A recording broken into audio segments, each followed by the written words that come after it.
Assalamualaikum warahmatullahi wabarakatuh. Jumpa lagi bersama saya Adi di channel Ngulik Sejarah.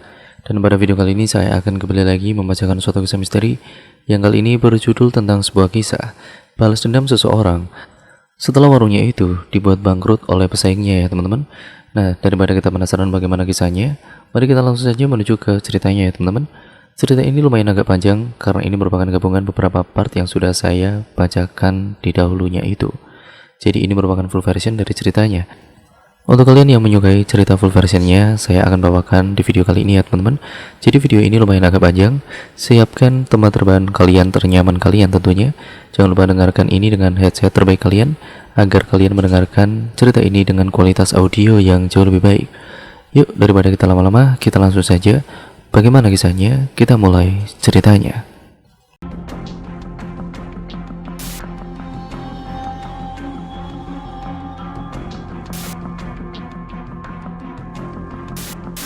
Bau anyir itu masih melekat di hidungku meskipun mataku ini sudah kubuka, dan aku yakin sudah terbangun dari mimpiku. Ya, mimpi yang sangat jelas dan menyeramkan. Bahkan sampai detail bercak darah yang menempel di tubuh wanita itu masih teringat. Liur yang bercampur darah dan nanah menetes dari mulutnya. Dengan kepala yang miring ke kiri, amis, anyir dan menjijikan tentunya. Kulihat jam di dinding menunjukkan angka 4 di jarum pendeknya. Hanya suara jangkrik yang masih terdengar jelas, lainnya hanya sepi malam. Sebentar lagi subuh, aku hanya perlu bertahan beberapa menit saja. Kududukan tubuhku dan bersandar di dinding. Sesaat sebelum ku ambil air wudhu untuk bersiap sholat subuh, sayup-sayup terdengar suara azan dari kejauhan, menandakan waktu berjuangku malam ini telah selesai. Jarum pendek jam dinding menunjukkan angka 7. Motor butut keluaran tahun 2007 ku keluarkan dari garasi kontrakanku yang kecil ini. Akinya yang sudah soak memaksaku harus mengengkol pedal starter dengan kaki kananku. Sekilas aku coba juga lampu sen dan juga membetulkan spion kanan dan kiri. Hanya sekedar bukti dan bersiapkan bahwa wanita tidak selamanya menyalakan sen kiri tetapi belok ke kanan dan menggunakan spion hanya untuk melihat riasan make upnya selama perjalanan. Namaku adalah Niafa, tetapi teman-teman banyak memanggilku dengan Mbak Unyil karena tubuhku yang kecil. Tak masalah bagiku, aku anggap agar semakin akrab dengan teman-teman sekantorku yang baru. Sebulan pindah ke kota Yogyakarta ini, aku merasa banyak diterima dengan baik di lingkungan kantorku. Jarak kontrakan dengan kantorku di Jalan Veteran Yogyakarta cukup dekat, sekitar 6 km dan biasa ku tempuh dengan waktu 15 menit saja. Memang baru saja sebulan lalu aku pindah dari Semarang, kota yang telah lama ku tinggali selama 12 tahun. Pindah ke Yogyakarta bukan keinginanku, tetapi karena ketugasan baru sebagai supervisor, maka aku ditempatkan di kantor regional Yogyakarta yang baru berjalan 2 tahun. Mau tidak mau aku harus mencari tempat tinggal yang baru. Kontrakan ini ku dapatkan dengan mudah dan murah dari iklan jual beli, yaitu sewa di Facebook. Kurasa murah karena di area Banguntapan beberapa iklan mencantumkan harga di atas 10 juta untuk rumah tinggal, tapi ini hanya 5 juta saja per tahun. Rumahnya pun besar, dengan 2 kamar tidur dan ruang tamu yang luas. Memang posisinya agak jauh dari tetangga, sekitar 50 meter dari rumah Mbak Sri, tetangga terdekatku dalam satu gang itu. Dikelilingi pepohonan yang agak besar menjadikan suasana semakin sepi karena kontrakan ini berada di ujung jalan buntu. Sempat ku ceritakan pada rekan kerjaku Vera, asisten supervisor di tempat kerjaku. Dia memberikan ide untuk pindah dari kontrakan itu, tapi ku jawab sudah ku bayar setahun penuh. Aku juga belum menerima gaji karena beberapa hari lagi barulah tanggal 1 di awal bulan. Ku anggap bertahan beberapa hari, ya sembari mencari kontrakan yang baru atau kos yang lainnya. Sesekali juga ku bertemu dengan Sri, tetangga rumah dan menanyakan apakah ada yang aneh dari rumah tersebut sebelumnya. Mbak Sri hanya menjawab tidak ada. Walaupun dari gestur dan sorot matanya, dia pasti berbohong. Malam ini tepat malam Jumat Kliwon, malam yang katanya sakral bagi sebagian orang. Setelah sholat maghrib, ku ambil Al-Quran dan ku lantunkan ayat suci menggema di rumah ini. Antara yakin dan tidak, ku ingin mengirimkan bacaan ayat malam ini ke siapapun atau apapun yang menghantui mimpiku dalam setiap malam. Al-Fatihah ku baca dengan nyaring, lalu ku lanjutkan ke surat Yasin. Baru satu ayat dari surat Yasin tersebut ku baca, hembusan angin tipis menyurak masuk ke kamar. Aku yakin, karena muknaku melambai-lambai dan hanya hawa dingin yang menyeruak ikut masuk ke dalam. Dengan mencoba tenang, ku coba untuk tetap melanjutkan bacaanku yang tidak begitu lancar itu. Sekarang mulai terasa ada sesuatu yang berdiri di belakangku. Tidurlah. Bisikan itu terasa jelas sekali di kedua telingaku ini.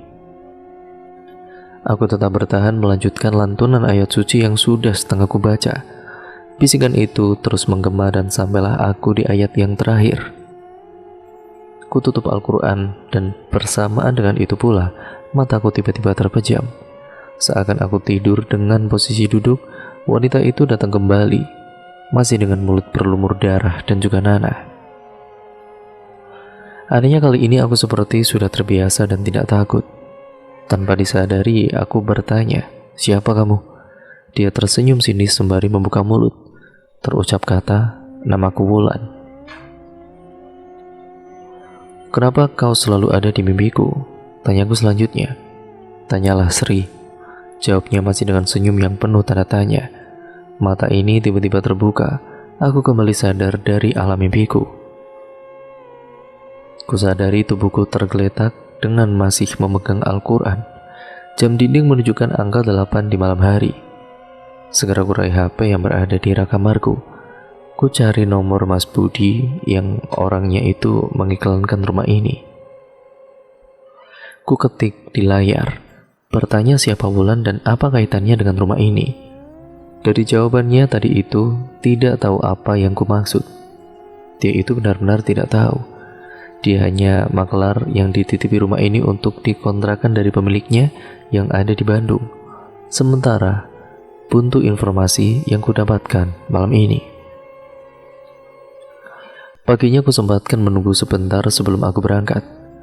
Biasanya Mbak Sri menjemur pagi saat aku berangkat. Tidak lama dari kejauhan aku lihat dia menenteng ember biru menuju ke tiang jemuran. Momen yang tepat, ku naiki motorku dan berhenti di depannya. "Pagi Mbak Sri, Mbak kenal Wulan tidak?" tanyaku sembari mematikan kunci motor. "Wulan siapa Mbak?" Dia bertanya balik. "Tidak tahu juga sih Mbak, tapi tadi malam saya dimimpikan Mbak Wulan itu," jawabku sekenanya. Raut muka Mbak Sri langsung berubah. Saya tidak tahu Mbak," jawabnya. Katanya dia, saya disuruh tanya ke Mbak Sri, jawabku. Aku tahu dia menyembunyikan sesuatu tentang ini, tapi apa, kenapa? Dan berbagai pertanyaan muncul di benakku. Mbak Sri masih terdiam dengan ekspresi takut, cemas dan bingung yang menjadi satu. Sambil tergopoh-gopoh, dia membalikkan badan, meninggalkan aku dan ember cucian yang belum jadi dijemur. Aku hanya melongo, membuat pertanyaan di kepalaku semakin banyak. Tidak aku ambil pusing, ya aku nyalakan motor saja dan bersiap menuju ke kantor. Baru berjalan 5 meter, Pak Rudi, pemilik warung sebelah, yaitu sebelah rumah Mbak Sri, mencegat motorku. "Mbak, maaf tadi saya menguping pembicaraan dengan Mbak Sri," ucapnya sembari menahan lampu motorku. "Tidak penting juga Pak Rudi pembicaraan kami tadi," pungkasku. "Tapi tadi saya mendengar Mbak Niafa menyebutkan nama Wulan, benar tidak?" Pak Rudi bertanya sembari tengok kanan kiri takut ada yang mendengar. "Iya Pak, memangnya bagaimana?" "Sini turun dulu Mbak, masuk rumah saya ceritakan sepemahaman saya ya," ajak dia kepadaku. Aku pun turun dan menuju masuk ke dalam rumahnya. Setelah duduk, Pak Rudi memulai ceritanya. Dia memulai menceritakan dari rumah yang dibangun oleh pasangan suami istri bernama Arif dan Mulan yang sekarang kutinggali. Keduanya adalah pasangan yang serasi, romantis, dan tidak pernah ada masalah sedikit pun. Namun setahun berlalu, tiba-tiba Wulan ditemukan dalam keadaan membusuk dan gantung diri di dalam rumah yang aku kontrak itu. Dari olah TKP, Wulan diperkirakan sudah meninggal selama 2 minggu. Polisi kemudian menginterogasi suaminya, tetapi suaminya menyebutkan bahwa tidak ada masalah dan dia sudah berada di luar kota selama 2 bulan sebagai pekerja sawit di Kalimantan. Dia memang tidak menghubungi istrinya karena di pelosok Kalimantan tidak ada sinyal. Alibi sang suami didukung rekan-rekan kerja dia yang menyebutkan dia tidak pernah pulang dalam kurun waktu 2 bulan lamanya. Para penjaga juga tidak pernah melihatnya pulang dari Kalimantan. Anehnya, tidak ada barang yang hilang, tetapi juga tidak ada surat wasiat ataupun motif untuk Wulan bunuh diri. Uang bulanan juga dikirimkan suaminya dengan menitipkan pada bosnya yang kemudian dilanjutkan transfer. Buku tabungan dan rekening juga dicek. Uang masih ada sekitar 15 juta. Artinya, motif ekonomi dan pencurian dikesampingkan. Tetapi belum ditemukan motif dan indikasi lainnya. Polisi akhirnya menutup kasus dengan hasil Wulan bunuh diri. Setelah kasus itu, rumah tersebut kosong dan dijual ke seseorang pembeli dari Bandung. Rumah tersebut dikontrakkan beberapa kali tetapi hampir semua tidak betah. Hanya bertahan setengah tahun maksimalnya. Aku melongo mendengarkan cerita Pak Rudi. Tidak disangka rumah yang kutinggali sebulan ini adalah tempat untuk orang bunuh diri. Lebih menyesalkan lagi, Wulan meninggal tanpa ada kejelasan penyebabnya. Otakku kemudian berpikir keras. Selain akan meninggalkan rumah ini secepatnya, aku juga penasaran apa titipan pesan dari Wulan. Sembari ku ucapkan terima kasih, aku berpamitan pada Pak Rudi karena akan berangkat menuju ke kantorku untuk bekerja. Malam ini ku coba memejamkan mataku lebih awal. Sudah ku siapkan berbagai pertanyaan untuk Wulan saat bertemu nanti di mimpi. Tak ku percaya, aku malah menantikan mimpi buruk yang selama ini ku hindari. Sudah 2 jam tubuhku aku rebahkan di kasur ini, tetapi mataku tidak kunjung terpejam juga. Bibir ini komat-kamit membaca doa sebisanya. Sesekali terselip doa sebelum tidur. Kupandangi jarum yang mulai menunjukkan angka 9. Sedikit demi sedikit mata ini mulai terpejam. Wulan, kamu di mana? Suaraku menggema dalam kegelapan. Dia tidak muncul, tetapi bau amis darah dan nanah sudah sampai di hidungku. Sri, Sri, Sri. Teriakan itu menggema memegahkan telinga. Tiba-tiba dia muncul persis di depanku, lengkap dengan segala darah yang bahkan menciprat ke wajahku. Kali ini aku melihat matanya terbelalak menataku. Dengusan hidungnya jelas terdengar di telinga. Tetapi kali ini aku tidak takut sama sekali. Rasa penasaran ini lebih besar dari ketakutanku. Setidaknya aku percaya dia atau arwah ini tidak akan bisa menyakitiku. Sri yang membunuhku, jawabnya pelan. Dilanjutkan tangisan. Ditundukkan kepalanya. Tangisannya bercampur darah menetes di kegelapan malam ini. Mengapa Sri membunuhmu? Bibir ini berkata tanpa aku sadari, meluncur sekenanya. Wulan tidak menjawab pertanyaanku. Dia masih tertunduk menangis tangis darahnya tentunya. Ya, diangkatlah tangannya menuju ke wajahku. Aku terdiam kaku. Tangan itu menuju ke kedua mataku, tetapi aku tidak bisa memejamkan mataku, bahkan untuk berkedip pun tidak bisa. Kelima jari-jarinya masuk ke dalam bola mataku, menyusup ke dalam seakan menembus otakku. Tidak kurasakan apa-apa, tapi aku tahu ternyata Wulan membagikan pandangannya kepadaku terhadap apa yang dia lihat padaku selama dia hidup. Entah apa ini, Tapi aku seakan merasakan mimpi di dalam mimpi. Wulan mengajakku kembali flashback pada apa yang terjadi dulu. Aku tidak tahu ini terjadi tahun kapan, tapi aku menduga terjadi dimulai 2 tahun lalu. Dimulai saat Arif dan Wulan membeli sebidang tanah kapling murah. Paling murah di antara beberapa kapling di gang ini karena terletak di bidang paling ujung sebuah gang buntu. Dibangunlah sebuah rumah mungil persis dengan yang aku kontrak sebulan ini. Yang membedakan adalah rumahnya ini belum di finishing. Temboknya masih bata dan juga semen. Mereka pindah ke sini karena Arif mendapatkan rolling pekerjaan dari kantor pusatnya di Surabaya. Mereka berdua yang baru menikah pun akhirnya pindah berdua di Banguntapan, Bantul, Yogyakarta. Setiap pagi Arif berangkat bekerja ke kantornya di sebelah utara Bandara Adi Sucipto, Yogyakarta. Sedangkan Wulan yang resign dari pekerjaannya di Surabaya menunggu di rumah saja karena belum mendapatkan pekerjaan di Yogyakarta.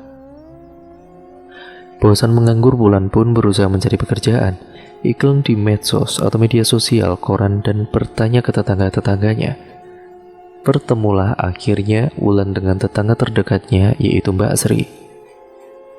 Mbak Sri adalah seorang janda yang suaminya sudah meninggal dunia. Dia hidup sendiri di rumah besar itu yang satu gang dengan Wulan. Pucuk dicinta ulam pun tiba. Mbak Sri sedang membutuhkan tenaga tambahan di warungnya dan dia menawarkan pada Wulan untuk bekerja di warungnya. Daripada tidak ada pekerjaan, pikir Wulan, tawaran Mbak Sri pun diterimanya. Warung makan yang dipunyai Mbak Sri adalah warung gudeg khas Yogyakarta. Tempatnya pun tidak begitu strategis. Masuk ke dalam gang, yang di gang tersebut hanya ada beberapa rumah saja. Namun jangan salah, ramainya luar biasa, pengunjung datang dari dalam dan luar kota juga. Pegawainya yang sudah 10 orang saja masih sering kewalahan melayani pengunjung-pengunjungnya. Bahkan pengunjung sampai duduk beralaskan tikar memanjang sepanjang pinggir gang itu. Suasana sawah dan juga gemercik air parit menambah nikmatnya makan di warung Mbak Sri. Warung Mbak Sri selalu buka setiap hari dari jam 9 pagi sampai jam 4 sore. Libur sebulan hanya sekali, yaitu hari Rabu Kliwon. Sudah sebulan bekerja di warung ini, Mbak Wulan mendapatkan gaji yang dirasa cukup banyak untuk sebagai pelayan di warung itu. Arif juga senang istrinya mendapatkan pekerjaan yang membuat istrinya memiliki kesibukan lain. Saat berangkat bekerja, Arif sekalian mengantarkan Wulan ke warung karena memang searah. Di warung Mbak Sri, sebenarnya semua pegawai boleh makan sepuasnya. Yang membuat aneh, ada beberapa pelayan yang bekerja dengan membawa bekal makanan dan minuman. Bahkan kalau dilihat seksama, mereka tidak makan dan minum apapun di warung tempat mereka bekerja. Wulan yang penasaran akhirnya bertanya pada salah satu di antara mereka. Tapi, dia tidak mendapatkan jawaban apapun. Hanya beralasan mereka tidak suka dengan gudeg apalagi setiap hari makannya. Sampai suatu waktu, Wulan ini mendapatkan isu bahwa makanan yang dijual Mbak Sri terdapat penglarisnya. Cuman memang Wulan tidak bisa membuktikan dan tidak serta-merta percaya pada isu-isu tersebut. Tetapi hal ini membuat Wulan juga berpikir 2 kali untuk makan di warung Mbak Sri. Perasaan itu sangat penasaran. Ya, rasa penasarannya akhirnya membuat Wulan ingin membuktikan isu tersebut. Dia waktu kecil juga pernah memiliki mata batin yang bisa melihat makhluk halus. Tetapi sudah ditutup oleh ayahnya, ya karena dia tidak bisa mengontrolnya dan sering ketakutan. Wulan juga masih ingat pesan ayahnya cara membukanya kembali, yaitu dengan wiritan selama 21 hari di waktu setelah subuh.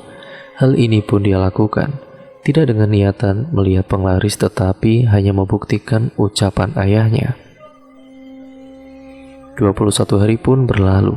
Wulan masih beraktivitas seperti biasanya juga. Pagi ini dia sudah sampai di warung dengan diantar suaminya. Begitu turun motor, dicium tangan suaminya yang akan melanjutkan perjalanan ke kantor suaminya. Masuklah dia ke warung dan disambut senyum Mbak Sri sembari menuju ke dapur tempat menyiapkan gudeg. Baru masuk, terbelalaklah matanya karena di atas tempat cuci piring tampak sesosok makhluk tinggi besar. Saking tingginya sampai harus membungkuk dan menunduk agar tidak menyundul langit-langit warung. Wulan terhenyak, badannya membeku, napasnya seakan berhenti. Tapi dia masih bisa mengontrol dirinya agar tidak berteriak. Ayahnya pernah berkata, makhluk seperti itu adalah jin. Badannya besar, hitam dan rambutnya hitam itu yang menutupi hampir seluruh wajah dan punggungnya. Lidahnya terjulur panjang sampai ke bawah. Jin itu tidak peduli atau mungkin tidak melihat Wulan. Jin itu masih menjilati piring kotor yang belum dicuci. Wulan mencoba menguasai dirinya. Dia mencoba mengatur napasnya, mundur beberapa langkah dan berlalu keluar. Di luar warung, dia menuju ke sisi sebelah yang belum ramai pengunjung, menutup wajahnya sembari membaca doa apapun yang dia bisa. Dikuatkan hatinya untuk tenang, sembari berpura-pura tidak ada yang terjadi. Dia ambil tikar dan menggelarnya untuk pengunjung yang baru datang. Seharian ini Wulan tidak menuju ke dapur, hanya berkutat mengantarkan gudeg yang diracik oleh Mbak Sri ke para pelanggannya.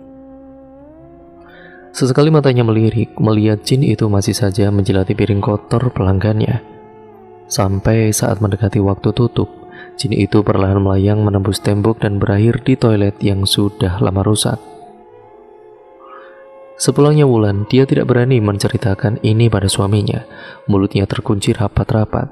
Suaminya pun menanyakan perubahan sikap Wulan, tapi Wulan menjawab hanya kecapean saja. Maka suaminya pun meminta dia istirahat lebih awal saja. Esoknya Wulan bekerja seperti biasa, berangkat diantar suaminya ke warung Mbak Sri. Kali ini dia tidak melihat jin itu di dapur. Matanya berkeliling mencarinya di seluruh sudut warung. Kali ini tidak terhanyak dianya. Ya, kali ini kan dia melihat jin yang berbeda. Wujudnya seperti pocong, dengan wajah yang rusak, kain kafannya hitam kecoklatan penuh dengan tanah.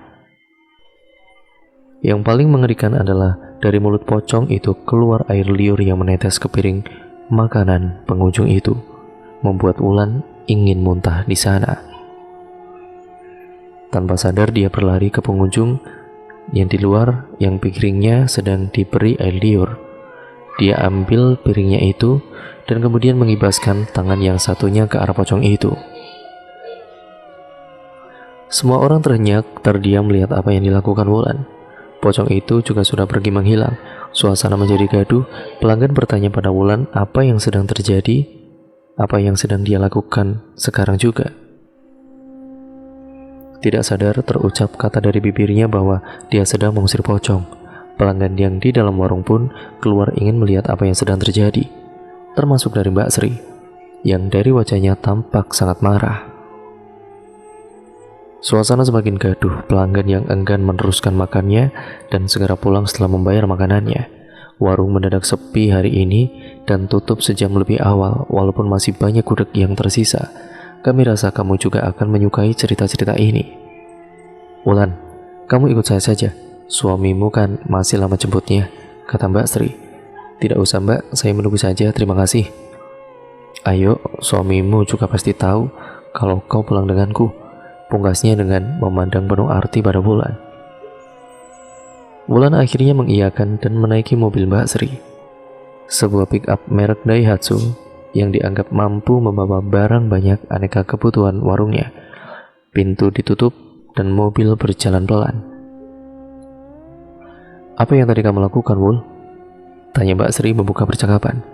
Wulan bingung menjelaskannya. Mulutnya terdiam walaupun banyak yang ingin ia ucapkan. Tadi kamu melihat pocong, Wul? Telisik Mbak Sri lagi. Wulan tidak menjawab. Kepalanya seakan otomatis mengangguk. Termasuk saat Mbak Sri bertanya apakah dia juga melihat jin penjilat, dia hanya bisa mengangguk. Rumah dan warung Mbak Sri yang dekat menjadikan perjalanan sangat singkat. Mungkin hanya 5 menit, tapi bagi Wulan seakan sangat lama sekali di dalam mobil ini. Wulan, mulai besok kamu tidak usah bekerja di warungku lagi ya. Ini gajimu bulan ini. Aku tambah juga uang pesangonnya. Tutuplah mulutmu. Jangan bercerita pada siapapun. ujar Mbak Sri.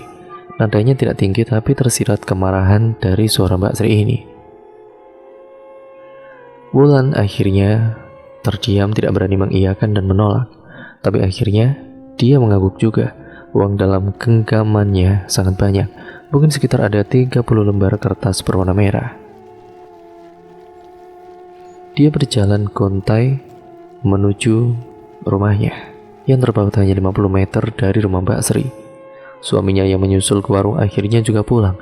Didapatinya istrinya tertunduk di depan meja rias di kamarnya. Lembaran uang merah bertumpuk ada di depannya.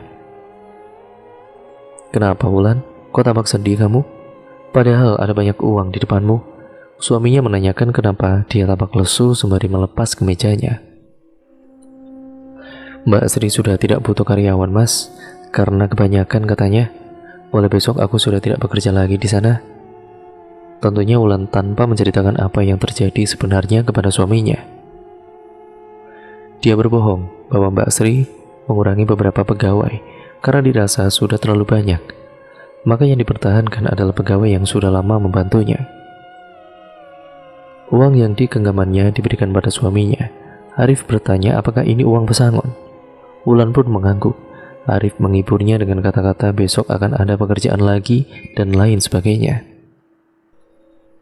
Setelah Wulan tidak lagi bekerja di warung Mbak Sri, warung itu menjadi semakin sepi. Tidak lain karena desas-desus jin penglaris itu semakin menyebar luas. Beberapa pegawai Mbak Sri juga memilih mundur karena keluarga mereka takut terjadi apa-apa dengan mereka. Kini warung Mbak Sri hanya tersisa satu orang pegawai yang memang sudah dari dulu membantunya.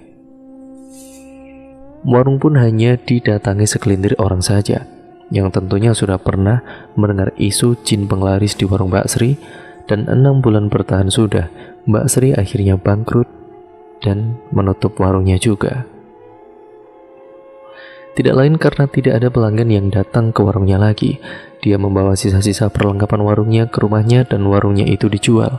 Ya walaupun sampai sekarang belum laku juga karena isu tersebut belum reda juga. Di kepala Mbak Sri masih mengingat kejadian di mana Wulan membuat ulah pertama kali di warungnya.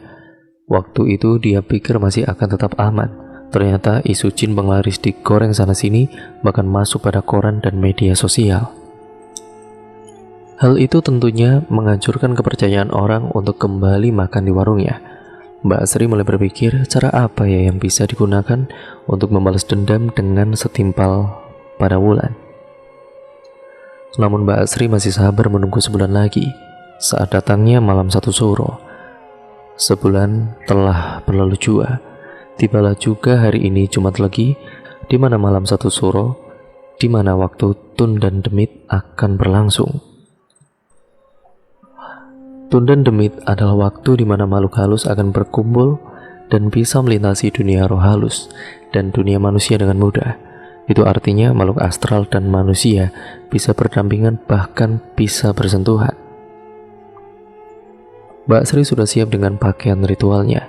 Sebuah baju jubah hitam dengan ikat kepala hitam, tidak sembarang hitam. Baju ini adalah hasil rendaman kain mori dalam darah ayam cemani. Melangkah dia masuk ke dalam kamar gelap di bagian belakang rumahnya yang besar. Kamar itu penuh dengan asap dupa dan kemenyan yang membaur menjadi satu. Sesaji aneka rupa ada di depannya. Pisang mas, kelapa hijau, beras, kopi hitam akan selalu ada. Seekor ayam cemani dan gagak hitam masih hidup juga ada di depannya. Bunga 7 rupa dengan bokor emas kosong juga telah dia siapkan. Sesaji yang sama persis saat dia memanggil jin saat awal penglaris. Tumbal penglarisnya dia pilih suaminya sendiri. Suaminya yang dia jadikan sakit-sakitan hanya bisa membelalakan mata dengan tatapan kosong. Orang awam akan mengira dia stroke, tapi orang yang mempunyai kelebihan akan mengetahui bahwa sukmanya telah pergi meninggalkan jasadnya. Tinggal berakting yang sedih saat kematian suaminya, maka semua orang telah mempercayai bahwa suami Sri meninggal karena sakit.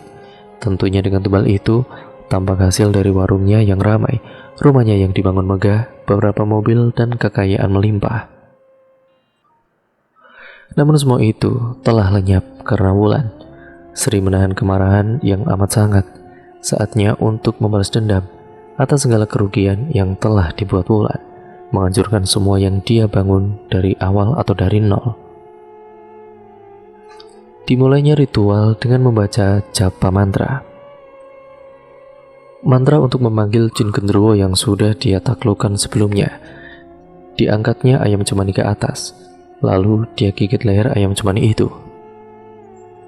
Ayam cemani itu meronta, tapi Sri lebih kuat menggigitnya. Darah segar ayam mengucur masuk ke dalam sebuah wadah pokor emas. Tetesan terakhir dia tunggu, bahkan darah yang masih menempel di leher ayam dijilati sebersih mungkin. Darah yang telah terkumpul mulai dia teguk dari pokor emas itu, habis tidak tersisa. Dilanjutkan dia dengan mengambil burung gagak. Dia taruh di atas bara api tungku kemenyan. Aroma daging gagak akan menjadi surat undangan untuk genderuwonya. Suasana mistis semakin terasa sampai akhirnya muncul genderuwo di hadapannya. Wujudnya layaknya kera yang bertubuh besar dan kekar dengan warna kulit hitam kemerahan. Tubuhnya ditutupi rambut lebat yang tumbuh di sekujur tubuh. Genderuwo ini telah Sri dapatkan dari pertarungan di hutan perbatasan Kulon Progo dan Purworejo. Genderuwo taklukannya akan melakukan apapun yang diperintahkan oleh Sri. Kali ini Sri memiliki rencana jahat untuk Wulan dan Arif suaminya. Diperintahkan pada genderuwo untuk besok mencelakai suami Wulan dan sekaligus menyamar menjadi suami Wulan. Jam menunjukkan angka 7 pagi. Suami Wulan berpamitan pada Wulan untuk berangkat bekerja. Wulan pun membalasnya dengan mencium tangan suaminya dan dibalas dengan ciuman hangat di pipi Wulan. Sesuai dengan rencana Mbak Sri, genderuwo mulai beraksi dengan menutup telinga Arif, dilanjutkan dengan menutup matanya saat melintasi lintasan rel kereta api di jalan Berbah.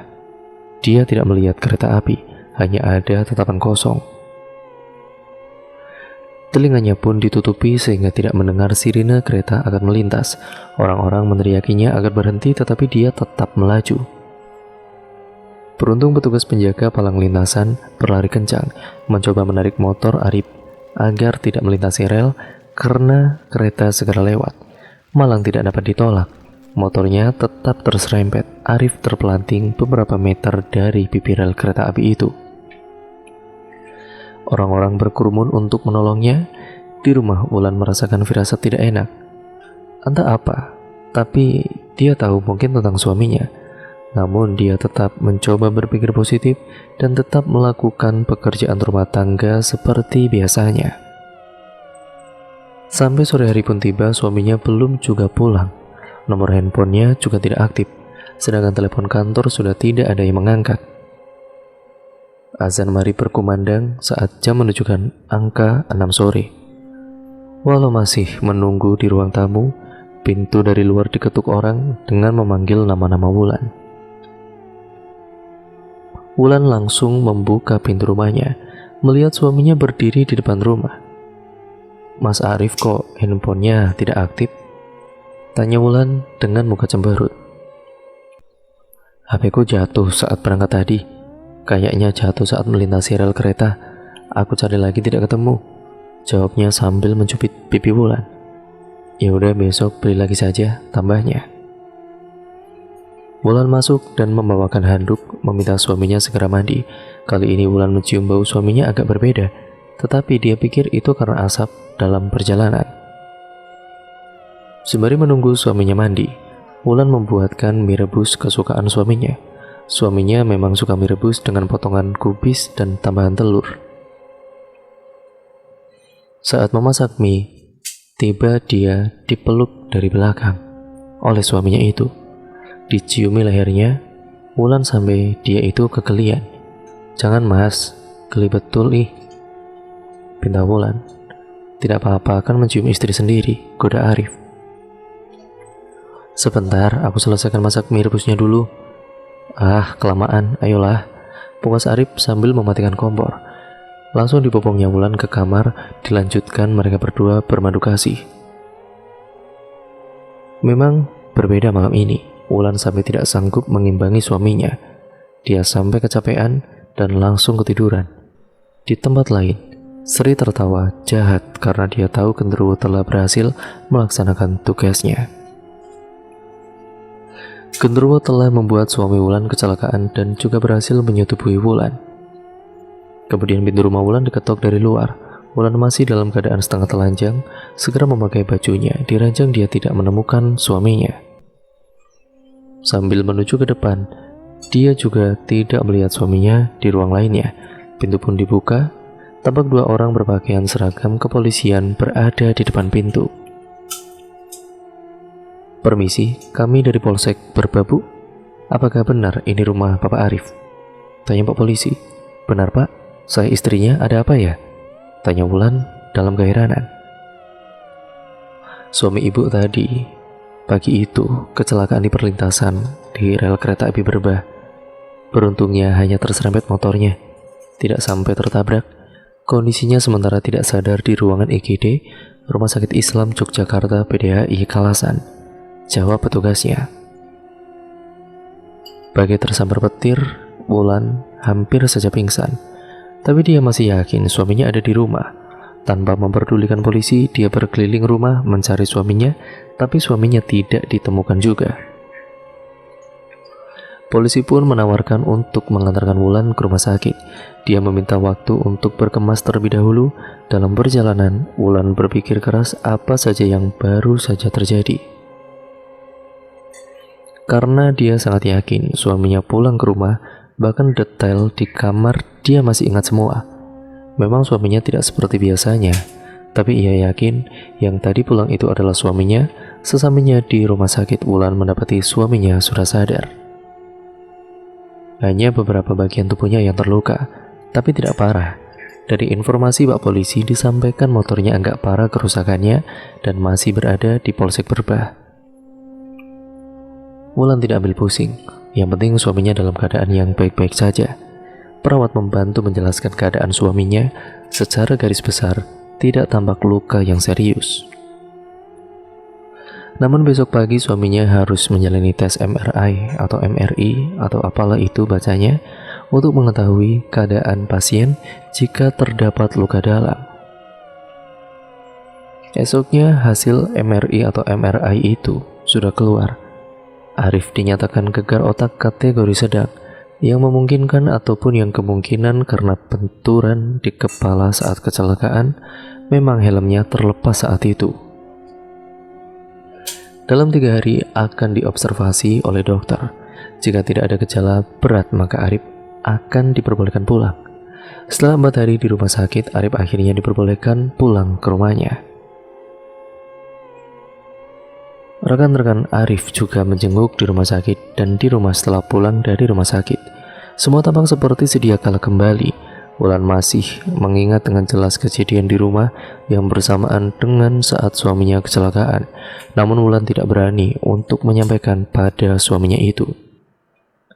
Suaminya pun telah mulai bekerja kembali, tetapi di kantor tampak sering tidak fokus bekerja. Dia mudah pusing dan sempat beberapa kali ketiduran di mejanya. Karena sering ditegur oleh atasannya, Ari berusaha agar selalu terjaga. Namun ternyata itu malah membuatnya jatuh pingsan di kantornya. Ternyata efeknya masih terasa sampai sekarang ini. Saat diperiksa dokter kembali, dokter menyampaikan kemungkinan karena efek gegar otak dari kecelakaan tersebut masih ada. Mau bagaimana lagi, Arif hanya bisa meminum obat anti pusing dengan suplemen vitamin agar dia bisa senantiasa bekerja. Untuk operasi tentu belum ada biayanya. Sempat sering sakit dan juga izin tidak berangkat, akhirnya menjadikan atasannya mempertimbangkan hasil pekerjaan Arif. Target lapangan tidak sesuai, berkas di kantor juga terbengkalai.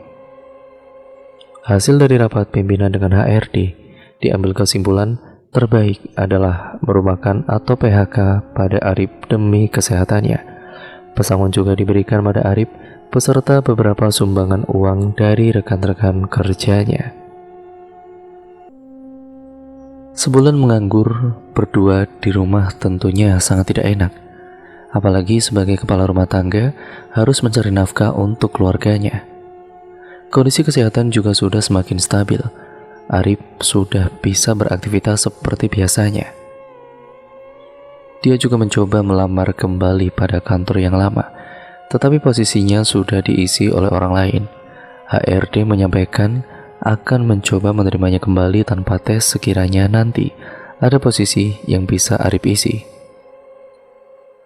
Namun tentunya tanpa kejelasan kapan, padahal uang pesangon dan tabungan juga mulai menipis. Setelah kesana kemari mencari pekerjaan tidak ada yang menerima, dia mendapatkan telepon dari rekan lamanya di Surabaya. Dia ditawari untuk menjadi bandor di kebun kelapa sawit di Kalimantan, dengan iming-iming gaji yang cukup besar yaitu 5 juta per bulan. Cuma, memang karena ini lahan baru, aksesnya sulit dan belum terjangkau dengan mudah. Listrik juga masih tenaga surya, sinyal telepon dan internet belum masuk. "Bagaimana menurutmu? Mau diambil tidak pekerjaan saya?" tanya Arif pada Wulan setelah bercerita mengenai tawaran temannya itu. "Aku menurut saja, Mas. Yang penting halal barokah. Tetapi kalau serumah bedeng yang isinya semua laki-laki, aku tidak berani ikut. Aku menunggu di sini saja," jawab Wulan. Awalnya Wulan ingin ikut, tapi akhirnya Wulan mengurungkan niatnya. Wulan menunggu di Jogja sembari mencari pekerjaan lain agar tidak bosan sendirian di rumah. Arif akhirnya berangkat ke Kalimantan melalui jalur laut dari pelabuhan Tanjung Perak bersama temannya. Sebelum memasuki area kelapa sawit, dia mengabarkan sudah sampai dengan selamat. Uang gaji akan dia transfer secepatnya setelah nanti dapat gaji, dengan dititipkan ke atasannya yang setiap beberapa hari sekali membawa sawit ke tempat pengolahan selanjutnya. Wulan hanya bisa mendoakan semoga suaminya selalu sehat di sana. Sebulan tidak terasa telah berlalu. Gaji pertama juga telah sampai di Wulan. Alhamdulillah cukup banyak dan dia simpan saja karena kebutuhan Wulan di rumah tidak banyak. Arif juga mengirim dengan nominal yang hampir utuh.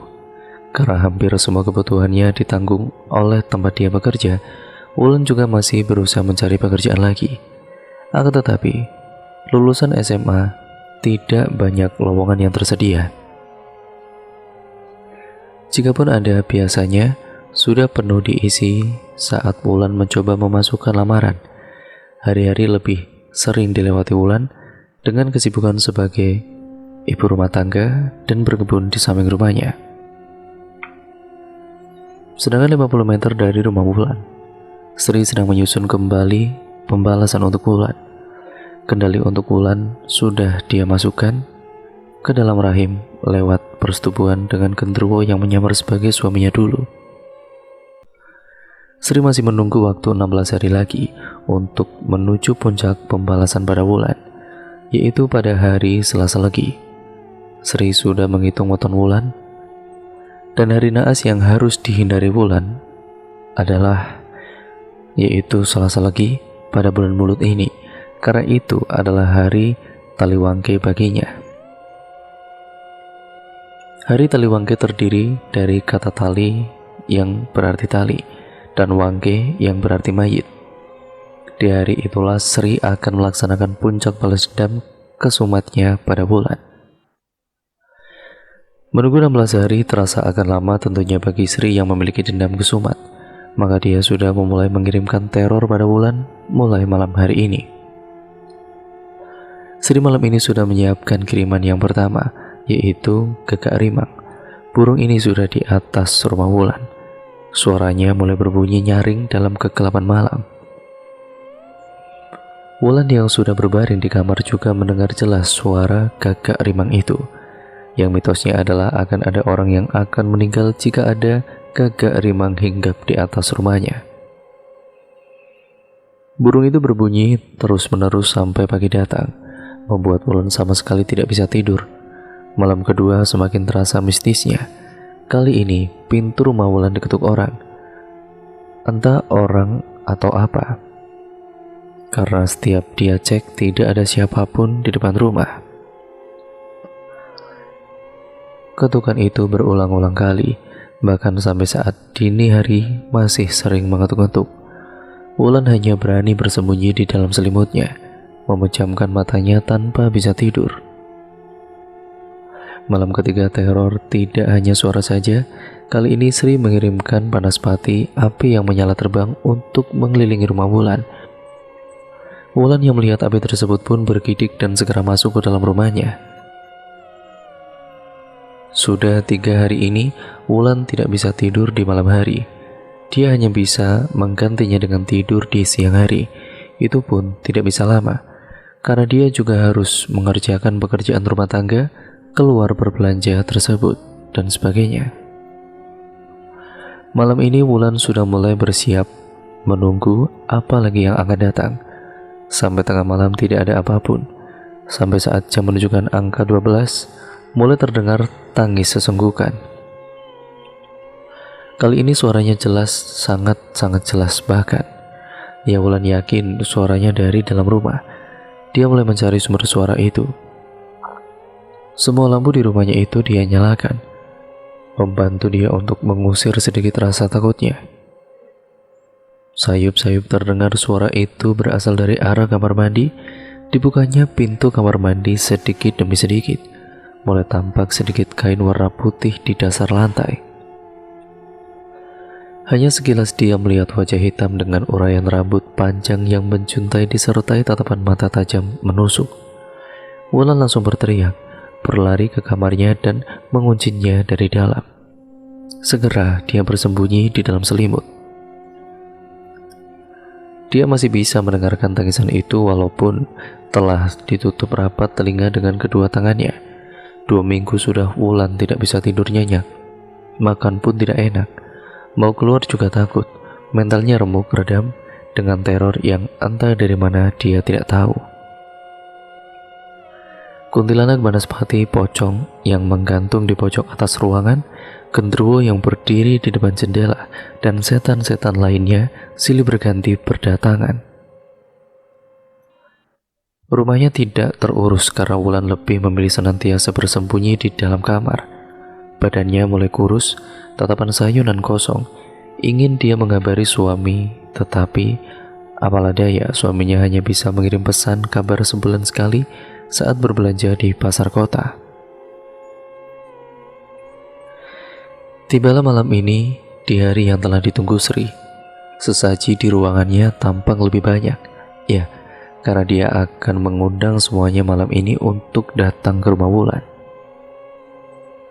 Sri sudah memastikan bahwa Wulan sudah dalam kondisi depresi, dan bahkan bertepatan dengan saat datang bulan, kondisi di mana Wulan tidak bisa bersuci, sholat dan mengaji. Hal ini pas tepat di hari naas Taliwangke. Maka dipanggillah semua sekutu jahatnya untuk segera menuju ke rumah Wulan. Bau busuk menyeruak di rumah Wulan, bahkan sampai Wulan menutup hidung. Suara-suara barang rumah yang berbunyi bergeser, gelas-gelas berdenting, radio menyala dan mati. Pertanda mereka semua sudah datang di rumah Wulan. Wulan yang bersembunyi di balik selimut ketakutan setengah mati. Badannya menggigil keras, gigi kemerutuk beradu dan keringat bercucuran. Dia menangis, bahkan sampai sudah tidak keluar air mata karena setiap malam menangis. Puncak dari teror ini sudah dimulai. Guna-guna yang dikirimkan melalui genderuwo dan masuk ke rahim Wulan mulai terasa. Perutnya terasa sangat sakit. Wulan mengerang, memegang perutnya, mulai menjerit, bahkan sampai berguling-guling di atas kasurnya. Ceritanya tidak akan terdengar siapapun karena rumahnya yang jauh dari tetangga. Selimutnya sudah terlepas entah kemana. Dia melihat kasurnya telah dikelilingi setan-setan, bahkan sampai sisa kamar ini karena mereka berjubelan. Wulan hanya bisa memegang perutnya saja, sampai akhirnya sakitnya mereda sendiri. Dengan meredanya sakit itu, ternyata adalah pertanda raganya sudah dikuasai oleh guna-guna dari Sri. Badan Wulan mulai bergerak dengan sendirinya. Dia berdiri di atas kasur, di tengah setan-setan yang mengelilinginya. Matanya terbelalak, bibirnya meracau. Jelas bahwa bukan jiwa Wulan yang berada di dalam tubuh ini. Dia mulai berjalan perlahan, turun dari kasur, membuka pintu dan menuju ke dapur. Sekutu setan mengikutinya di belakang tubuh Wulan yang berjalan gontai. Tangan kecil Wulan meraih sebuah tali yang tidak begitu besar dari bawah meja cuci piring. Berjalan kembali Wulan ke ruang tengah. Dengan gerakan kibasan tangan, meja tersebut pun bergeser ke tengah ruangan. Kibasan tangan selanjutnya menerbangkan kursi untuk berada di atas meja. Selanjutnya dengan sekali hentak, dia sudah berada di atas kursi tersebut. Tali dalam genggamannya mulai terikat di kayu penyangga atap rumahnya. Simbol tali dibuatnya menjadi sebuah lubang yang cukup untuk kepalanya masuk. Setan-setan mulai berteriak, gaduh dan tertawa. Kepala Wulan bergerak memasuki lubang tali, lehernya mulai terikat tali itu. Antara sadar dan tidak, dia berjuang menolaknya. Namun tidak ada kuasa yang bisa dia lakukan. Badannya bergerak-gerak sendiri, tanpa bisa dia kontrol. Menangislah dia, apakah sudah tiba waktuku untuk mati? Wulan, bagaimana Wulan? Rasakan balas dendamku. Tidak usah banyak tingkah. Aku bisa melakukan apapun pada dirimu. Aku hancur karena dirimu. Sekarang gantian kamu akan merasakan mati. Aku akan membuat mati dirimu. Teriakan Sri menggema di seluruh ruangan walaupun dia tidak ada di sini. Suara Sri adalah yang terakhir Wulan dengar. Karena setelah itu kursi tempat pijakannya jatuh. Lehernya langsung tercekik. Wulan tidak bisa bernapas, hanya bisa menangis saja, tangannya meronta tanpa ada tenaga. Setan-setan yang mengelilinginya tertawa puas, menyambut kedatangan Wulan ke alam gaib. Matilah Wulan dalam keadaan tergantung di tengah rumahnya. 13 hari berlalu, mayat Wulan ditemukan warga, berawal dari Pak Budi yang mencari ayamnya yang tidak pulang semalaman. Dia mencari di area sekeliling rumahnya. Sampai mendekati jalan buntu yang terdapat rumah Wulan, bau busuk tercium di hidungnya. Yakin baunya berasal dari rumah Wulan. Dia mengetuk pintu rumahnya, tidak ada yang menjawab salamnya. Pintu juga terkunci. Pak Budi melaporkan hal mencurigakan itu pada Pak RT, yang kemudian juga diteruskan pada polisi Babin Kamtibnas. Atas kesepakatan warga, pintu pun akhirnya didobrak. Orang-orang yang melihat Wulan tergantung banyak yang langsung muntah. Bahkan Bu Ciem, istri Pak Budi, pingsan melihatnya. Jasad yang tergantung itu sudah membusuk, darah dan nanah menetes di lantai. Belatung sudah menggerogoti tubuh Wulan. Tubuh berwarna biru keunguan, suasana menjadi gaduh dan penuh dengan pembicaraan kenapa Wulan sampai gantung diri. Tim forensik diterjunkan ke lokasi, menurunkan mayatnya dan membawa ke rumah sakit Bayangkara untuk autopsi. Tim reskrim juga diturunkan untuk olah TKP, mencari motif dan juga kemungkinan barang hilang. Arif, suaminya, juga baru bisa dihubungi sehari kemudian, karena harus ada yang menyusul dari kota ke area perkebunan sawit untuk menyampaikan istrinya meninggal gantung diri. Sesampainya di rumah sakit, Arif menandatangani surat visum sebagai persetujuan untuk otopsi Wulan. Arif pun diperiksa tim penyidik, tapi Arif tidak tahu apa penyebab istrinya nekat gantung diri.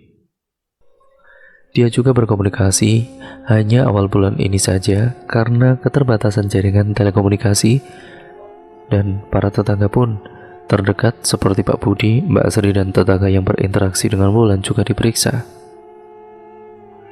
Semua mengatakan Wulan terakhir terlihat 2 minggu lalu saat keluar berbelanja di warung sayur terdekat.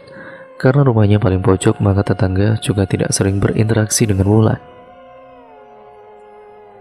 Hasil penggeledahan polisi juga tidak menemukan ada barang yang hilang. Uang dan rekening jenazah juga masih utuh. Rumah terkunci dari dalam, semakin memperkecil kemungkinan ada orang lain yang menyeting Wulan untuk tampak bunuh diri.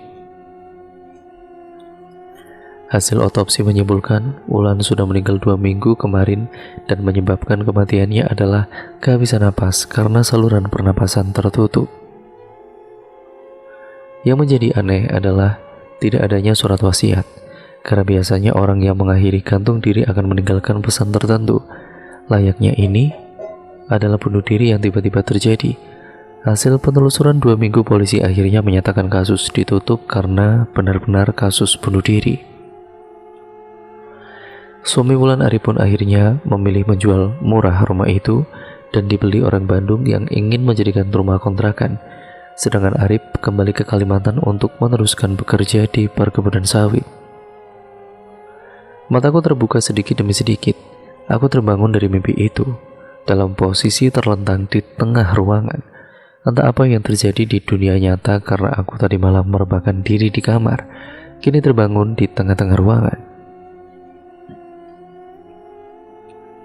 Dari mimpi yang Wulan berikan, aku tahu apa penyebab Wulan gantung diri.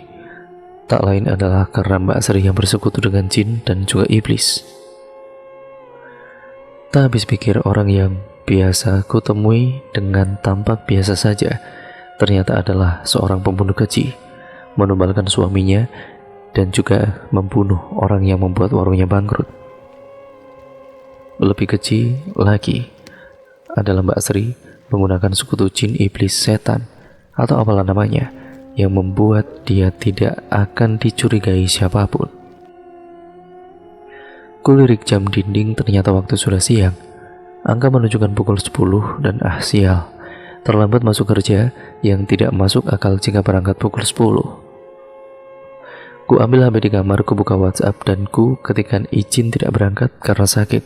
Walaupun tidak sakit betul, tetapi memang kepala ini cukup pusing saat bangun tadi. Entah karena terlalu lama tidur atau karena mimpi itu memang terasa sangat nyata. Walaupun begitu, aku tidak serta-merta mempercayai mimpi ini. Sembari menyeduh teh hangat, aku berpikir bagaimana caranya untuk membongkar kejahatan yang Mbak Sri lakukan. Kalau lapor polisi, mereka tidak akan percaya tentunya. Sampai tehnya habis pun, tidak ada ide yang muncul di otakku. Padahal aku harus menemukan bukti yang berkaitan dengan kematian Wulan. Jika memang benar ada, maka mimpi-mimpi yang datang itu adalah sebuah kenyataan. Aku mulai mencatat hal-hal yang berkaitan dengan Mbak Sri, mulai dari kebiasaannya menjemur baju, estimasi dia berangkat ke warungnya, jam pulang dari warung, alamat warung, dan perkiraan lama perjalanan. Dari mimpi yang Wulan berikan, ku coba membuat denah rumah Mbak Sri yang lumayan besar. Lantai 1 tergambar jelas, lantai 2 sama sekali tidak ada bayangan. Ruang ritual ada di bagian belakang, dekat dengan dapur dan kamar mandi. Motorku keluarkan, sengaja pura-pura lewat rumah Mbak Sri. Semua bagian rumah berpagar tinggi, pintu gerbang hanya ada di depan. Rumah yang terlalu mencolok dibandingkan tetangga lainnya. Dan yang anehnya lagi adalah tidak ada pembantu dan petugas keamanan yang dia pekerjakan setauku. Seharian berkutat, akhirnya kuputuskan waktu yang tepat untuk bisa menyusup ke rumah Mbak Sri, yaitu saat hari Minggu besok, di saat Mbak Sri berada di warungnya, untuk membuktikan apa benar Mbak Sri memiliki ritual sakral di rumahnya. Esoknya tangga itu kini menempel di tembok belakang rumah. Kakiku mulai menapak anak tangga satu demi satu. Dari atas tembok aku melompat menuju ke kebun belakang rumah Mbak Sri. Tanaman dan rerumputan yang agak tinggi sedikit menghalangi langkahku. Sebuah pintu dan jendela terlihat di belakang rumah, terkunci, namun aku tidak habis akal karena aku sudah menyiapkan sebuah obeng. Jendela berhasil aku congkel dengan mudah. Sekilas aku mengamati, ini adalah dapur. Perlahan tubuhku kuseret masuk. Pintu ruang ritual sudah nampak di depan mataku, persis di samping dapur seperti di mimpi itu. Napasku tertahan, jujur aku sedikit takut.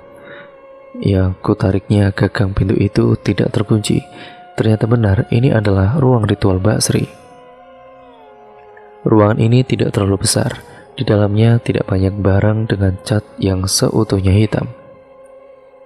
Hanya ada beberapa alat untuk sesaji saja seperti pokor emas, tungku kemenyan, tampah, beberapa keris dan wadah dupa, boneka jalangkung, dan boneka yang biasa untuk santet juga ada. Tidak ada sesaji yang seperti aku bayangkan. Mungkin karena Mbak Sri belum waktunya melakukan ritual. Di atas meja kecil terdapat beberapa tumpukan kertas. Aku mengambilnya, membukanya satu persatu. Mataku tertuju pada sebuah tulisan dengan coretan yang tidak jelas. Mengandalkan cahaya dari luar ruangan, aku sedikit bisa membaca isinya. Di situ ada nama suaminya, nama Wulan, dan beberapa nama lainnya dengan centang di belakang nama-nama tersebut.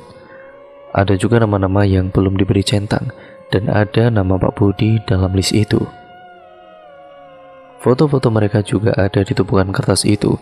Asumsi dalam pikiranku ini adalah nama korban dan calon korban yang akan digunakan Mbak Sri mungkin sebagai tumbalnya nanti. Brak! Pintu tertutup. Aku terperanjat sampai kertas-kertas itu berjatuhan. Segera aku dorong pintu itu, tidak bisa. Ini terkunci, gelap sekali karena memang ruangan ini tidak dipasangi lampu. HP, iya HP. Aku mengeluarkan HP dari kantong sakuku. Senter kamera aku nyalakan. Baiknya, aku foto dulu kumpulan kertas yang kutemukan, lengkap dengan foto-foto orang yang ada di dalamnya. Bau aneh tercium dari hidungku. Kuputarkan cahaya HP ke ruangan ini. Jantungku seperti berhenti sampai aku jatuh terduduk. Cahaya senterku menangkap bayangan di depan mataku. Hanya bayangan, tapi sangat jelas. Sesosok makhluk besar berbulu hitam, persis dengan yang ada di dalam mimpi yang Wulan berikan. Taringnya memanjang, dengan mata yang merah menyala, kuku yang sangat panjang, bahkan lebih panjang dari jari tangan dan kakinya. Ku coba merapal doa sebisanya. Baru beberapa ayat ku baca, tapi dengan kekuatan mistis genderuwo itu mengangkat dan membanting tubuh kecilku ini. Dia angkat dan juga dibenturkan ke lantai dan juga tembok. Hilanglah kesadaranku. Aku merasakan darah juga mengucur melalui kepala dan mulut ini. Semua terasa gelap. Bangunlah, kamu harus bangun. Wulan datang melalui mimiku lagi. Tidak bisa, Wulan. Badanku terasa remuk. Kalau begitu, aku akan meminjam ragamu, sahutnya. Belum aku menjawab apapun, aku sudah kembali bisa melihat ruangan ritual lagi. Genderuwo juga masih ada dan berdiri di situ. Apa ini? Aku juga melihat kalau tubuhku itu masih berada di lantai. Ternyata aku seperti telah keluar dari ragaku. Rohku ada di luar tubuhku. Seakan menambah keherananku, jasadku kini mulai membuka mata, bangun dan berdiri, menatapku. Aneh sekali, rasanya dipandang oleh badanku sendiri. Namun kini aku tahu bahwa yang mengisi badanku sekarang adalah Wulan. Pintu ruangan tiba-tiba terbuka. Mbak Sri berdiri di depan pintu. Pasti genderuwo itu yang mengirimkan kabar pada majikannya ini. Kenapa kamu ada di sini, Niafa? Mbak Sri menghardik jasadku yang berisi roh Wulan. Ternyata Mbak Sri tidak melihat rohku yang keluar dari tubuhku. Melalui badanku, Wulan tersenyum sinis menatap dengan kebencian. Melangkah maju ke depan menuju Mbak Sri. Genderuwo segera berusaha menghalangi dengan kekuatannya, tapi tidak ada apapun yang terjadi. Badanku yang dipincang Wulan mulai mengeluarkan cahaya merah. Entah dari mana asalnya. Yang jelas aku merasa cahaya itu seperti tameng yang melindungi jasadku dari ancaman. Jasadku masih bergerak maju. Mbak Sri tidak mau tinggal diam. Dia juga maju dan menjambak rambut kepala, mencoba menjatuhkan tubuhku, tidak berhasil. Seperti ada tenaga yang mendukung tubuhku. Wulan menyeringai sinis lagi.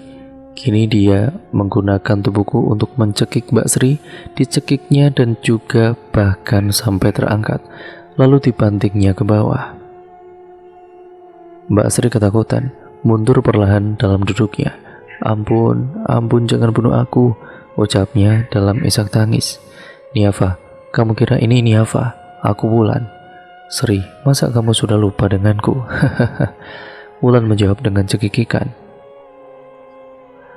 Setelah kau bunuh, lalu kamu masih bisa melupakan aku, Sri. Kebangatan sekali. Pekik Wulan, suaranya parau, tidak seperti suaraku walaupun dia memakai badanku. Sri mundur terduduk, sampai mentoklah dia di ujung tembok. Menangis lalu menelungkup bersujud memohon ampun. Setelah kamu tumbalkan keluargamu, kamu bunuh. Kamu masih menginginkan ampunan. Telat, Sri, telat. Tangan kiriku menjabak rambut Sri. Sri mencoba melepaskan tanganku. Tidak akan bisa, kau tidak akan kulepaskan. Tangan kananku menggenggam sebilah keris yang diambilnya dari ruang ritual. Jiwaku berontak ingin menahan ini, tapi Wulan sudah menguasai penuh tubuhku ini. Dia mulai mengarahkan keris itu ke punggungnya. 1 tusukan, 2, 3, dan seterusnya. Bahkan aku tidak bisa menghitungnya. Sri menggelepar di lantai, mengerang kesakitan. Tubuhku dibawa Wulan ke dapur, mengambil korek dan juga pisau. Masuk kembali ke ruangan, dinyalakan lalu tungku yang biasa untuk membakar kemenyan. Asap mengepul memenuhi ruangan, diangkat kepala Sri dan ditaruhlah di atas bara tungku. Dia berteriak sebisanya, tapi sudah tanpa daya. Pisau itu masih ditaruh di atas leher Sri. Dan seret, sekali gerakan pisau itu bergerak ke bawah. Darah keluar dari kerongkongan Sri, menetes ke tungku kemenyan, mengucur deras, menguap terkena bara api. Asap semakin pekat di ruangan sempit ini. Badan Sri mengejang. Tanda otak dan jantung tidak mendapatkan cukup darah. Bau darah pun mengundang setan-setan. Mereka bergembira karena akan menyambut anggota keluarga baru. Anggota keluarga yang bahkan menjadi tuan mereka selama beberapa selang waktu. Setan-setan itu datang dan menyesaki ruangan, tertawa memekik.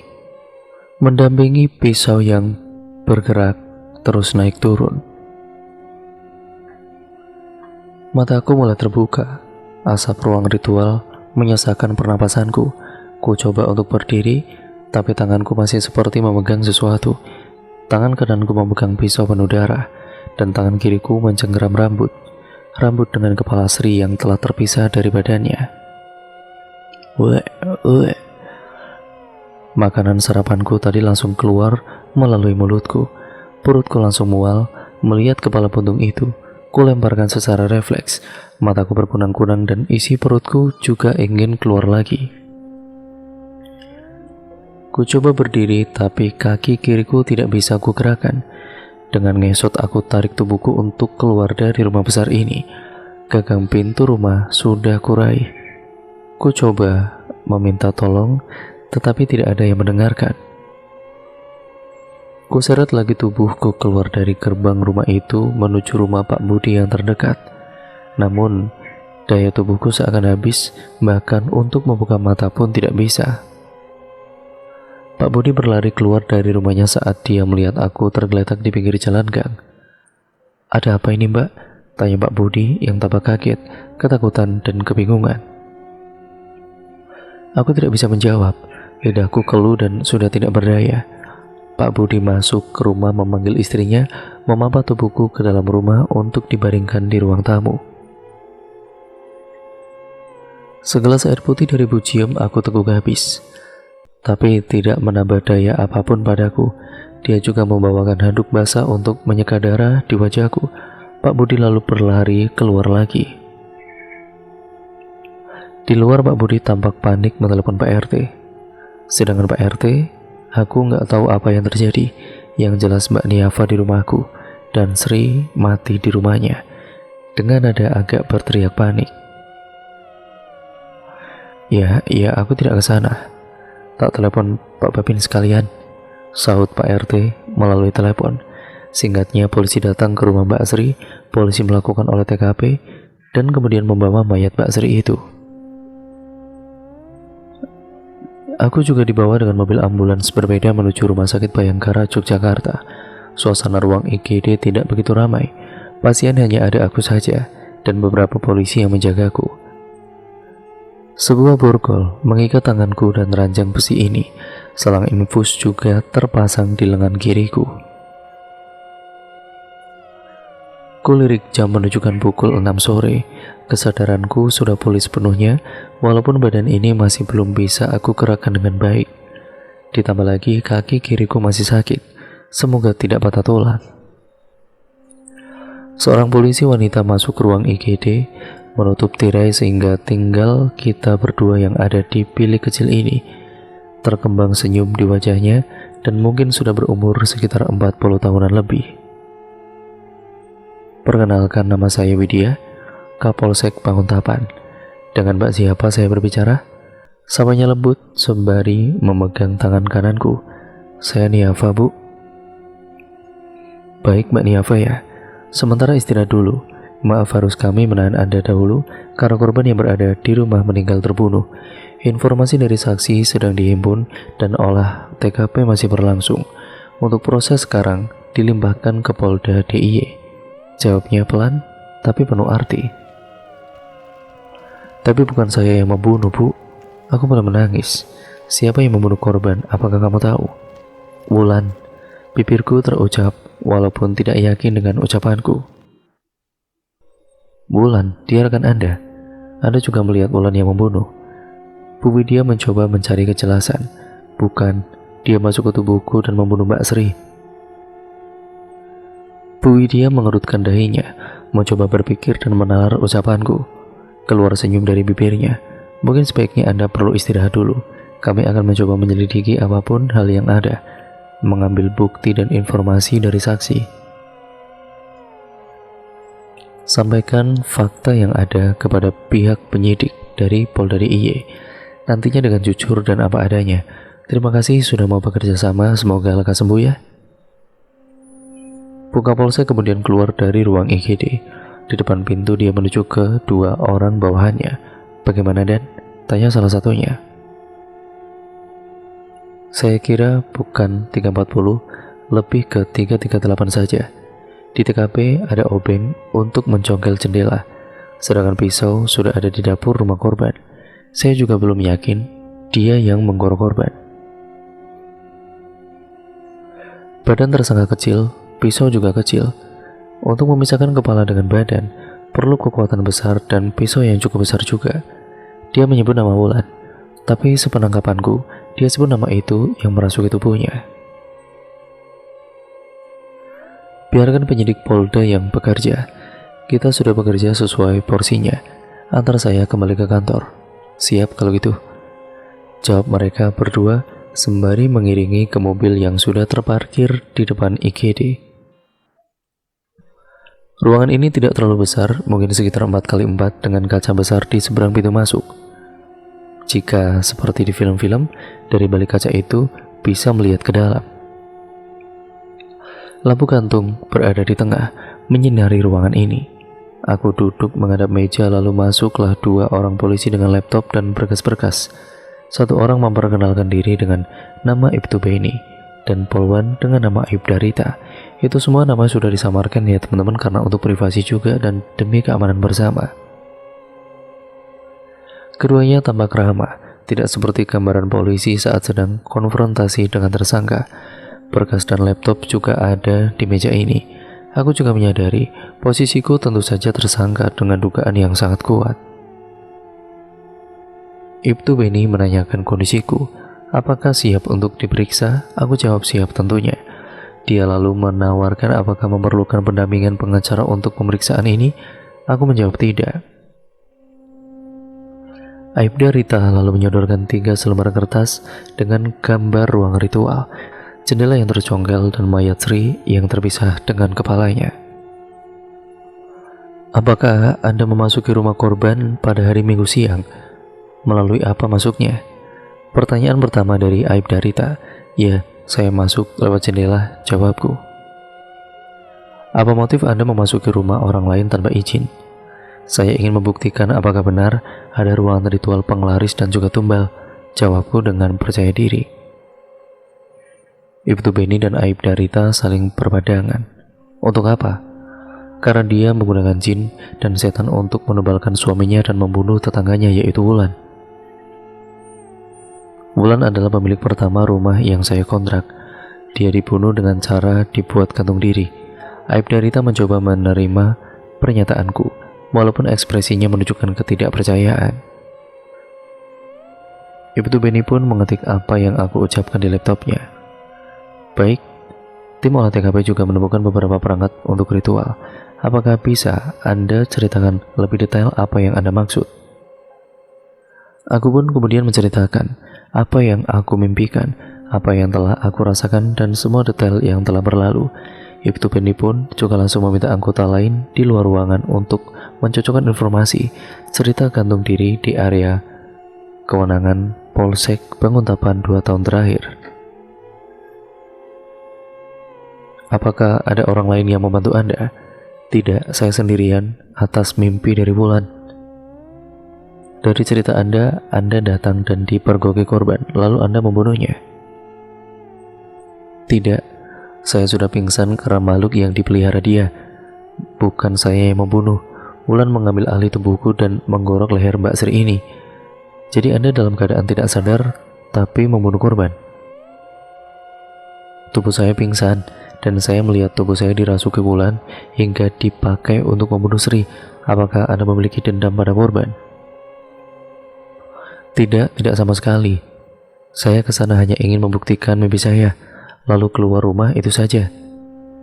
Apakah Anda tahu bahwa kepala korban sampai putus? Tahu, bahkan masih saya ingat. Jika memang ada orang lain dalam kejadian ini, silakan jujur saja. Kami meragukan jika Anda membunuh seorang diri dengan pisau kecil itu. Tenaga Anda juga tidak seberapa, tapi sampai putus kepalanya. Tidak ada orang lain, Pak. Tubuh saya digunakan Wulan untuk membunuh Mbak Sri. Aku masih tetap teguh dengan apa yang ku alami. Baik jika memang ingin tetap bersikukuh. Sementara untuk penyidikan yang pertama kami akhiri. Kemungkinan akan ada pemeriksaan lainnya. Terima kasih atas kerjasamanya. Kedua polisi itu keluar. Di luar mereka sudah ditunggu Kasat Reskrim Polda DIY. Dari laporan kedua penyidik, Kasat Reskrim segera menelepon tim pemeriksaan medis kejiwaan dari RS Bayangkara.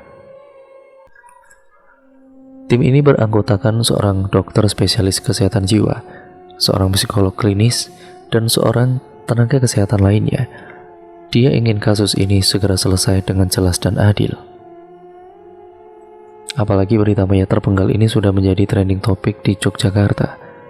Sayangnya, tersangka masih kuat dengan jawabannya.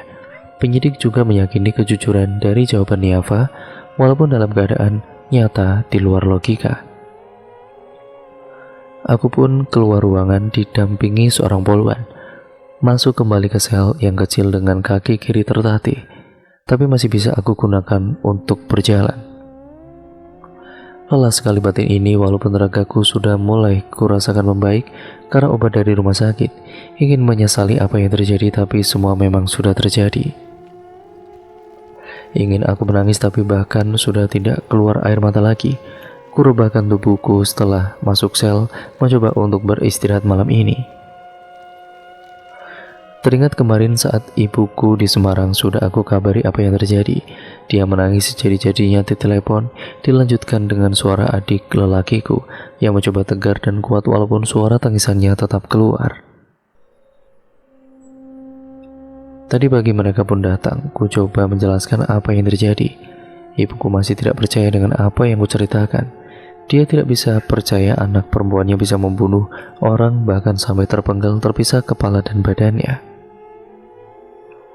Adik lelakiku hanya diam menunduk dalam tangisannya. Pak Budi dan juga Bu Cium juga datang. Mereka menjenguk bersama Pak RT, sekedar ingin mengetahui kondisi terbaruku saat di sel Polda.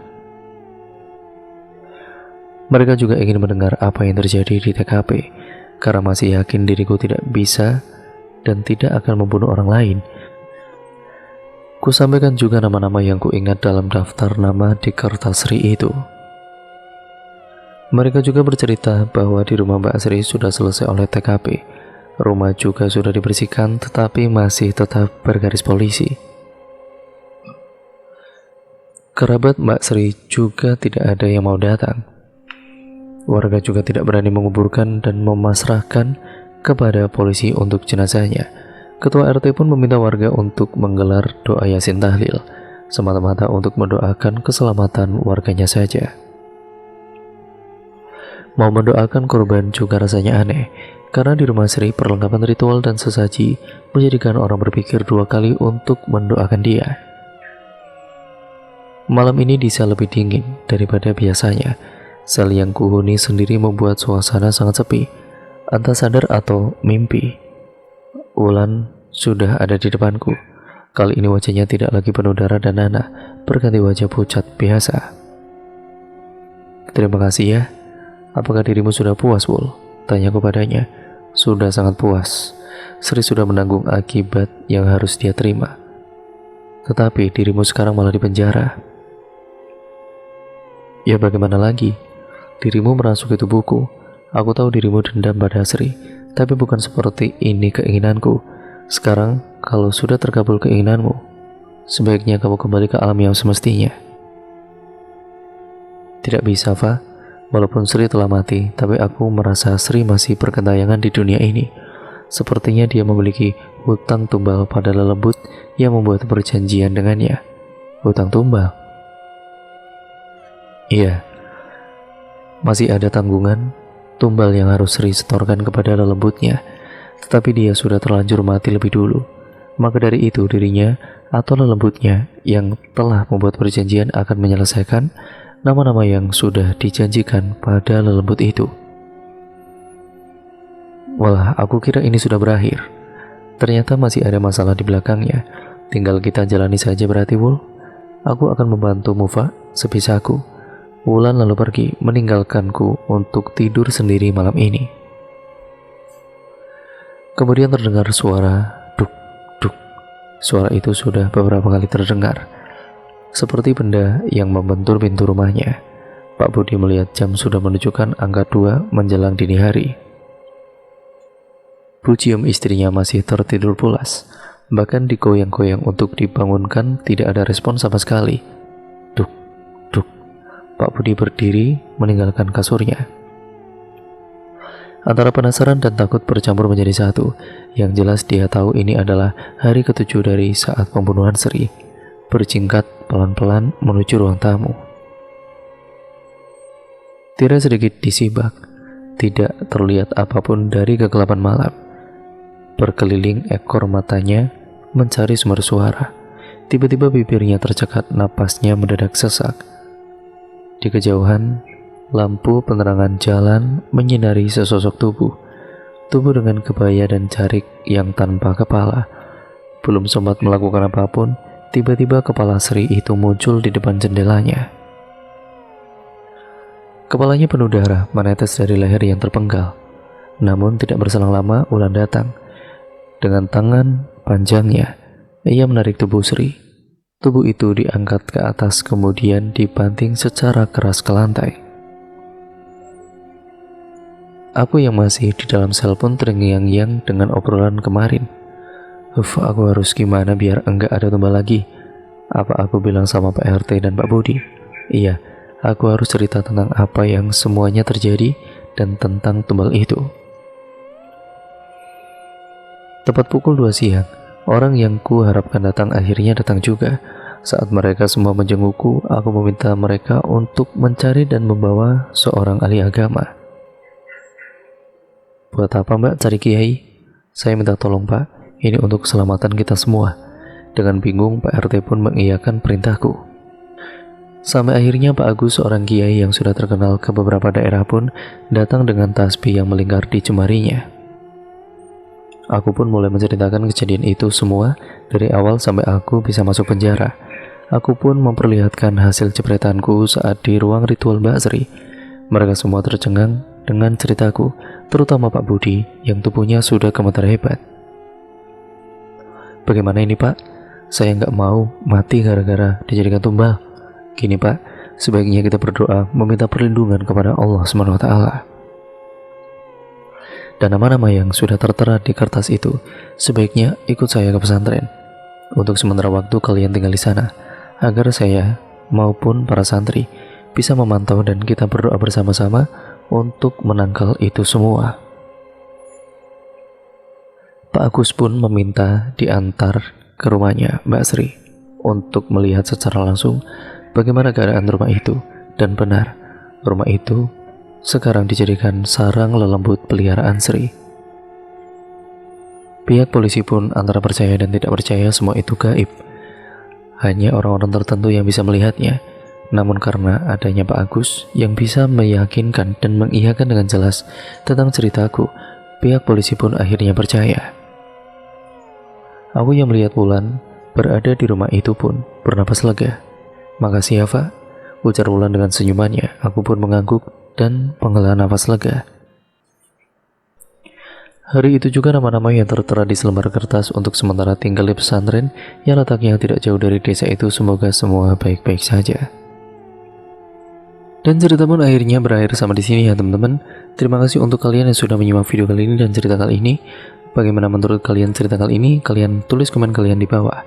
Dan jangan lupa untuk kalian like, comment, dan share sebanyak-banyaknya, karena itu semua membantu channel ini menjadi channel yang jauh lebih baik. Untuk kalian yang baru mampir, subscribe channel ini, nyalakan tombol lonceng notifikasinya agar kalian tidak ketinggalan video terbaru selanjutnya dari channel ini. Semoga kalian terhibur ya teman-teman, dan mohon maaf atas banyak kekurangannya. Sampai berjumpa di video terbaru selanjutnya dari channel ini. Wassalamualaikum warahmatullahi wabarakatuh.